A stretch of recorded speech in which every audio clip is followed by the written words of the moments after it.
سلام الله عليكم أحبابي، وتحية طيبة مجددة لكم أينما كنتم. في البداية دائما شكر متواصل إلى كل أحبابي المتابعين المتواصلين، تحية وتقدير للأوفياء من كل مشاهدي الكرام. سلسلة الدروس المهمة مستمرة والاستفادة مضمونة دائما مع الشرح والتبسيط والسهولة. في هذا الدرس إن شاء الله سنتعلم رسم الأشجار والطريق بطريقة احترافية وبشرح غير مسبوق، فلذلك أعيرني الانتباه. وعلى بركة الله نبدأ برسم السماء. درت اللون البنفسجي والأسود والأبيض، ولاحظوا العملية ديال رسم السحب. غنبدأ بضربات عشوائية كالعادة. لاحظوا كنضرب ضربات وكنحاول ندمج، لأنني هيئت اللوحة ديالي بطبقة من الماء هي اللي كتعطيني السلاسة، لذلك الإدماج عندي بالفرشاة كيجي سهل. ولاحظوا الصباغة كيفاش كتنساب في الكانفاس وكيفاش كتمشي بكل سلاسة. الطبقة الأولى كنديرها بهذه الطريقة وكندمجها خفيفة. لاحظوا الصباغة كيفاش كتبان خفيفة. غنبدا نزيد فيها تدريجيا، كندمج لتحت ديال السحب وندمج حتى السحب باش نعطيها ضبابية في السماء. نزيد الآن اللون البنفسجي ونحاول نبدل الضربات وننوع، يعني كنداخل الألوان. كتبقى الضربات الأولى كخلفية، كيبدا اللون البنفسجي الآن كيظهر فوق السحب، وندمجو مرة أخرى باش ندير واحد النوع ديال تداخل سحب بنفسجية واضحة وسحب غامقة لتحت. لاحظوا الآن اللون البنفسجي ضفته مرة أخرى باش نبدا ندرج اللون نحو المقدمة، ويداخلوا ليا السحب بنفس الطريقة تقريبا، بنفس العشوائية اللي كنخدم، وكنداخل ما بين الألوان باش يجي اللون اللي في الخلفية مع اللون اللي في المقدمة. بالتالي نصنع واحد التنوع لوني في لون السماء. وانتم غتلاحظوا مني غندمج الآن اللون البنفسجي، لاحظوا الإدماج.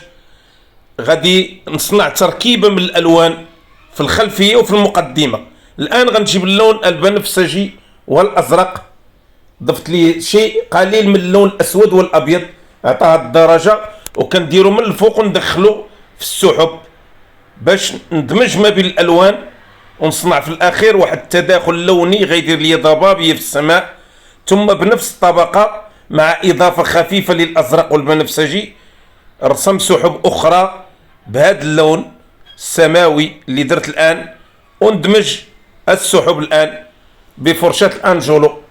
لاحظوا النوع ديال الضربات كيفاش كنمشي وكنسرح السحب في السماء باش يندمج اللون مع اللون.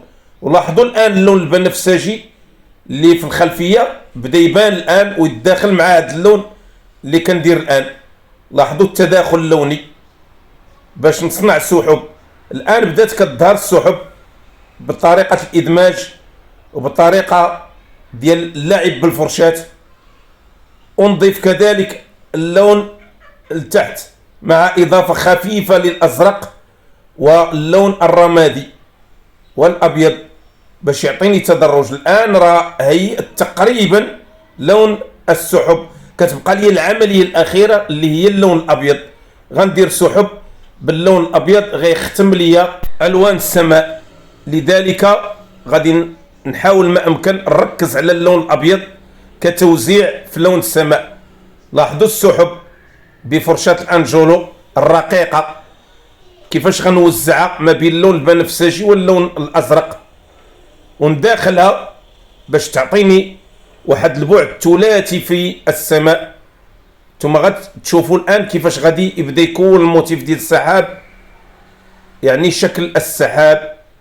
نوزع السحب في جميع هذه المنطقة ديال السماء. لاحظوا الفوق الوسط تحت، ونحاول دائما ندمج اللون الأبيض ندخله في الألوان الأخرى، غيعطيني واحد المجموعة وكتلة ديال سحب جميلة رائعة. ثم الآن كيجي تخطيط المنظر باللون الأسود وفرشاة لسان الطير عبارة عن أشجار وطريق.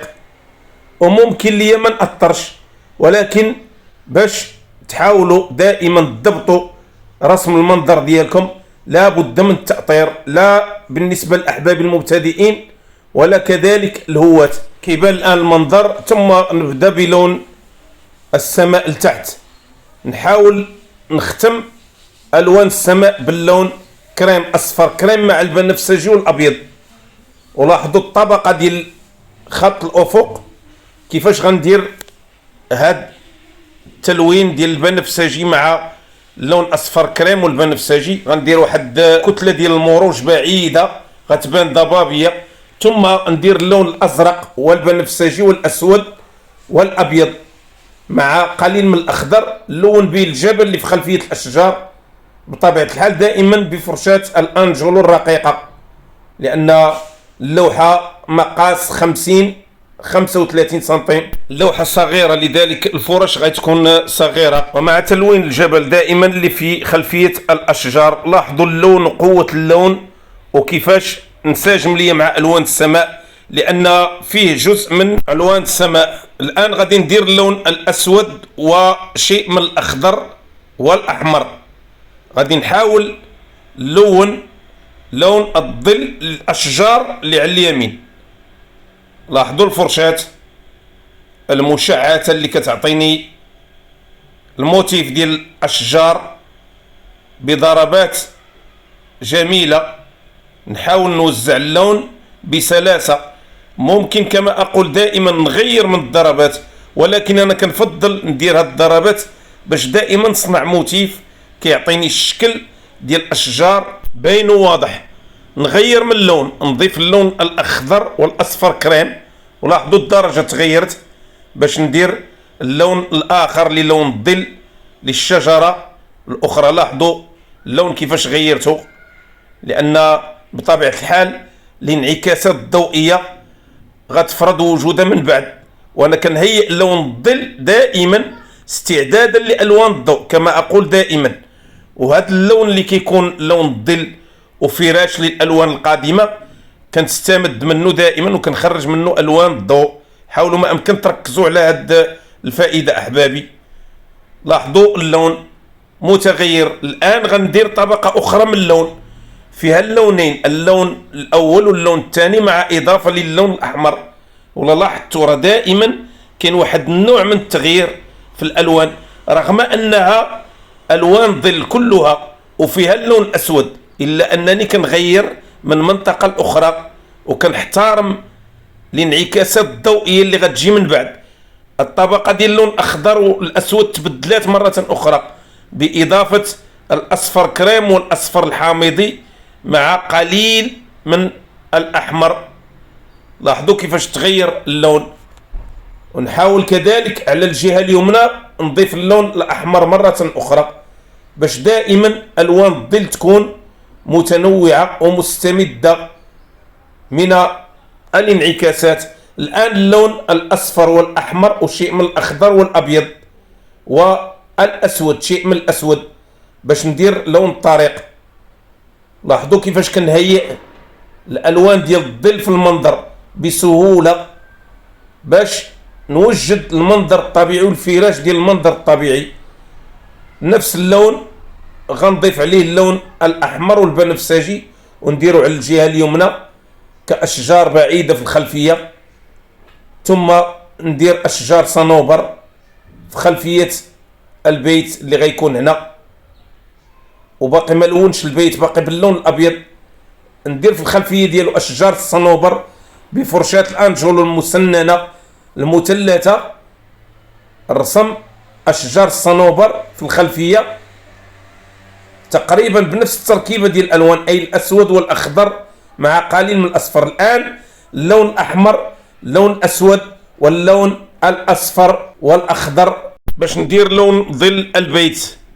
لاحظوا دائما الالوان راه مترابطه كما ترون، اي جزء من التلوين كندير فيه جزء اخر من اللون. الوان مترابطه يعني لون مشترك في هذه التركيبه، الاخضر والاسود تقريبا وحتى الاحمر مشترك مع هذه الالوان. لاحظوا البيوت كيفاش درت لها في اللون وخليت واحد الجزء يعني ابيض ما لونتوش غيكون بمثابه حائط. الان غنبدا تلوين الاضاءه. اللون الاخضر درجة أخرى ودرت فيها اللون اللي في العمق، يعني لون الظل اللي لتحت، ضفت عليه الأبيض والأخضر والشيء قليل من الرمادي. لاحظوا كيفاش عطى باش يبان هذا اللون وتبان درجة اللون. الآن غنضيف على نفس الطبقة اللون الأصفر، والتركيبة كما أقول كنمشي بها بالتدريج، دائما نفس الألوان كنلعب بها في المنظر الطبيعي باش تكون مترابطة وتعطيني واحد الكوكتيل ديال الألوان جميل منسجم مع بعضه البعض، لون أخضر مع الأصفر، ونحاول نوزعه على الجهة اليسرى الانعكاس دائما جاي على الجهة اليسرى. لاحظوا الفرشاة اللي كنضرب بها كيفاش كتعطيني الموتيف. ثم نجيب فرشاة الانجولو وندير لون السماء اللي فيه الابيض والبنفسجي والاسود كيف ما شفتوا، ونديرو من الفوق كانعكاس ضوئي للجبل كيعكس الوان السماء البنفسجيه والبيضاء. وغنحاول دائما من الفوق فقط نخلي واحد الجزء ازرق لتحت يبين الخلفيه ديال الجبل اللي ما كيبانش كله، كتبان خلفيته فقط. وانا اريد هذه المساله لانها باينه في المنظر الطبيعي بهذا الشكل.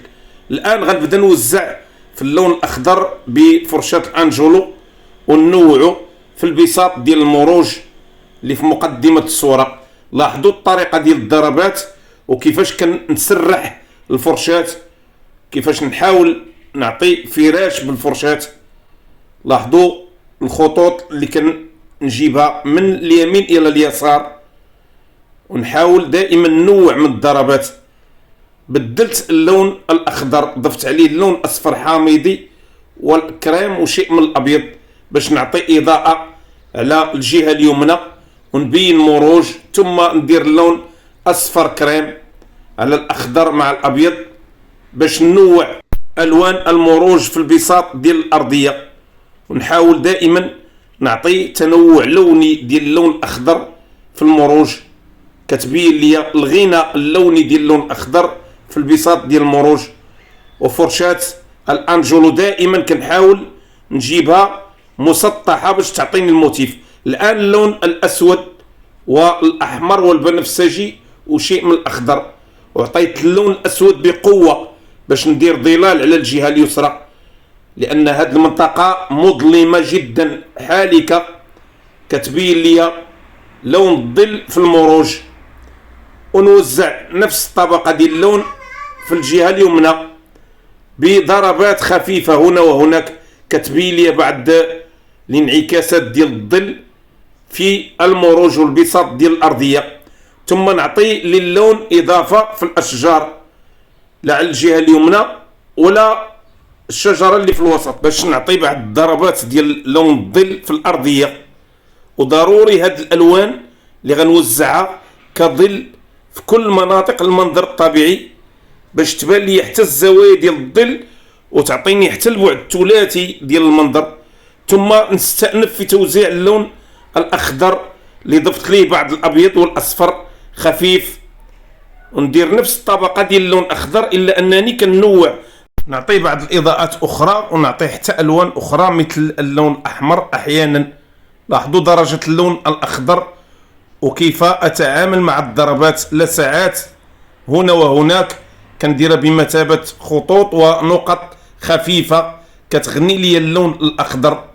ثم نضيف اللون الاصفر والابيض على اللون الاخضر اللي درت في الاشجار في لون الضوء، ونوزع الاضاءه على الجهه اليسرى بفرشاه الانجولو. لاحظوا الضربات دائما كنحاول نمشي للجهه اليسرى لان الانعكاس دائما على الجهه اليسرى. نحاول ندير شي ضربات خفيفه بلا ساعات بالفرشاه. بطبيعه الحال كنحاول نوزعها في مناطق يعني صغيره فقط، ونحافظ على التركيبه ديال اللون الاول اللي درت باش يبقى يبان لون الاضاءه شاعل وعاطي الجهه ديال الانعكاس ديال الضوء. نضيف اللون البرتقالي والوردي على نفس الطبقه ونوزعوا. لاحظوا الدرجه ديال اللون، كاين انعكاسات ضوئيه هناك في الوان مختلفه، كتظهر لي حتى انعكاس الوان السماء على الخضره اللي كاينه في الاشجار. نبدا نوزع الان بفرشه الانجولو ما تبقى من الضربات باللون الاخضر. لاحظوا هاد الطبقه ديال اللون الاخضر فيها شيء من الابيض والازرق. نبدا نوزعها بشكل افقي، ونحاول دائما ندير خطوط ودرجات هنا وهناك غتغني لي هاد الطبقات ديال المنظر. لاحظوا الدرجه ديال اللون اللي درتو بالاسود كيفاش عطى الالوان ديال الاضاءه بانت. الان اللون البرتقالي والاصفر وشيء من الاخضر نبدا نوزعو كذلك في المروج باش نبدا نغني مره اخرى هاد المروج بالالوان وبالخضره ديال الالوان. لاحظوا كنوع دائما من الضربات. جبت اللون الاصفر والابيض، اصفر كريم بطبيعه الحال، ودرت معاه الابيض وعطيته الطبقه ووزعته في الطريق باش نبين الاضاءه في الطريق بفرشه الانجلو. دائما نمشي مع الجهه اللي فيها لون الظل فقط باش نبين الابعاد ديال الطريق وتبان لي الطريق بشكل واضح في المنظر. نعطي اضاءه باضافه اللون الابيض ونضرب خطوط. لاحظوا العمليه جات سهله بفرشه الانجولو. ثم ندير اضاءه في المناطق اللي عطيتها اللون الاسود ووزعتها قبل قليل. هنا غندير احجار وصخور نعطيها الاضاءه من الجهه اليسرى. دائما كنعتمد الاضاءه على الجهه اليسرى لان المنظر ككل فيه الاضاءه من الجهه اليسرى باش نبين احجار وصخور في المنظر، وحتى التنوع ديال العناصر الطبيعيه في المنظر تبان ويبان الشكل ونحدد ليه المعالم ديالو. لاحظوا الاحجار والضربات ديال الاحجار والصخور باللون البني بطبيعه الحال. درت فيه اصفر كريم والاحمر والابيض والاسود. هنا غنضيف اللون البنفسجي على الطبقه ونوزعه كذلك باش يعطي انعكاس في المروج. لاحظوا ندير اتربه بعيده، نمشي لسقف المنزل. لاحظوا بنفس اللون اللي وزعته في الارضيه غنديرو الفوق في المنازل باش ندير سقف من القش. لاحظوا اللون ديال القش كيفاش غيبان من الفوق. نضيف لي اضاءه بالاصفر ثم ندير طريق باللون اصفر وابيض وشيء من الاخضر. لاحظوا الطريق اللي غتبان. ثم نبدا نوزع بنفس اللون نقط وخطوط خفيفه نعطيها اضاءه ولسعات ضوئيه في المنظر. لاحظوا هذا اللون كذلك غيبدا يغني لي في المنظر. كل لون هنا عنده قيمه في المنظر. اي ضربه كتبان من بعد جزء لا يتجزأ من الصوره. اللون البنفسجي والرمادي غنبدا نوزعو في اشجار الصنوبر اللي في خلفيه البيوت. نديرها دائما على الجهه اليسرى واليمنى لان الانعكاس هنا جاي على كل الجهات. ثم نبدا نوزع في الوان اخرى مضيئه، اللون اخضر وابيض ثم اللون اخضر زيتي. لاحظوا نبدا نوزع فيه كذلك بفرشه الانجولو بضربات مسطحه باش نغني المنظر. ولا لاحظتوا المنظر كل ما ضفت فيه الالوان بالتركيبه ونوعت الالوان كيبدا يبان ويتضح. فرشه الانجولو دائما كتدخل لي في الزوايا الضيقه، واللون الاخضر هنا جذاب 100%، كيعطي بعض الرتوشات رائعه في المنظر وكيبين لي البعد الثلاثي في المنظر. لاحظوا التوزيع بفرشاه الانجولو. الان نضيف اللون الاصفر كريم على اللون الاخضر ونوزعه مره اخرى، والطبقه ديالو مغايره للطبقه الاخرى. وهذا التنوع راه كنحاول نتعمدو باش ندير واحد التنوع غينسجم في المنظر وتبان الخضره وتبان بعد الصفرة في المنظر. ثم نضيف اللون الاصفر والابيض على المنازل الفوق باش نعطي اضاءه بلسعات فقط. لاحظوا اللسعات كتعطي واحد اللسعه ضوئيه تبين لي انعكاس الاضاءه في المنظر باللون الاصفر دائما. ثم في الطريق كذلك نضيف اللون الاصفر نغني الزوايا ديال الاضاءه والظل والترميد باللون الاصفر. لاحظوا الضربات كيفاش كنوزعها دائما باللون الاصفر ونضيفها كذلك على الصخور والاحجار باش تجر من الالوان الاخرى. ثم اللون الاسود والاحمر نوزعه كذلك باش نبين حتى بعض الظلال وبعض الانعكاسات ديال الظل في المنظر، تبان خطوط والطرق وانعراجات وحفر كتغني لي هذا المنظر. نجيب اللون على الجانب ديال الطريق باش يبين البعد الثلاثي ويبان المنظر على انه واقعي. كيف ما كتشوفوا اللون ديال الظل كيبدا يبين المنظر شيئا فشيئا، لون اسود واحمر. هذا اللون غيغني لي المساحه ديال الظل في المنظر، وحتى شي اجزاء غادي يعطيها البعد الثلاثي. نعطي واحد الترميد للبيت على الجهه اللي فيها اللون الابيض، نوزع اللون الازرق باش يعطيني اضاءه على النواحي ديال البيت. ندير نوافذ باللون اسود بفرشاة لسان الطير، وبهكذا نكون نهاية المنظر الطبيعي ديالي. كتبقى روتوشات خفيفة. كنتمنى من الله تكونوا استفدتوا من التقنيات البسيطة السهلة الرائعة. ما تنسوش دائما الاشتراك في القناة والضغط على زر لايك والبارطاج بين أحبابكم وأصدقائكم. استودعكم الله والسلام عليكم ورحمة الله وبركاته.